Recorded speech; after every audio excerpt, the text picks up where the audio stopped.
வணக்கம் ஓவியா. கபினி மற்றும் கிருஷ்ணராஜசாகர் அணை பகுதிகளில் தொடர்ந்து மழையின் காரணமாக தமிழகத்திற்கு திறந்துவிடும் தண்ணீரானது படிப்படியாக அதிகரிக்கப்பட்டது. கடந்த 21ஆம் தேதி முதல் தமிழகத்திற்கு வரக்கூடிய தண்ணீரானது படிப்படியாக அதிகரிக்க தொடங்கியது. அதனைத் தொடர்ந்து ஒகேனக்கலுக்கு வந்த நீரானது மேட்டூர் அணைக்கு வர தொடங்கியது. மேட்டூர் அணையின் நீர்மட்டம் கடந்த 29ஆம் தேதி மாலை அதன் முழு கொள்ளளவான 120 அடியை எட்டியது. அதன் பிறகு வரும் தண்ணீரானது முழுமையாக உபரி நீராக வெளியேற்றப்பட்டு வருகிறது. மேட்டூர் அணையிலிருந்து 16 கண் மதகு வழியாக உபரி நீர் முழுமையாக வெளியேற்றப்பட்டு வந்தது.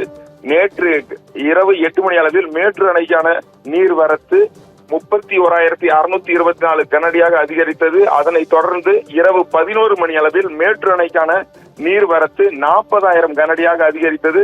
நேற்று இரவு மேட்டூர் அணை அதாவது 120 அடியில் இருந்து 119.67 அடியாக நீர்மட்டம் குறைந்தது. அதனைத் தொடர்ந்து மீண்டும் இரவு 11 மணி அளவில் மேட்டூர் அணை நீர்மட்டம் முழு கொள்ளளவான 120 அடியை எட்டியது. அணை மின் நிலையம் மற்றும் சுரங்க மின் நிலையம் வழியாக வினாடிக்கு 22,500 கன அடி நீர், 16 கண் மதகு வழியாக 17,500 கன அடி என ஒட்டுமொத்தமாக 40,000 கன அடி நீர் அப்படியே முழுமையாக வெளியேற்றப்பட்டு வருகிறது ஓவியா.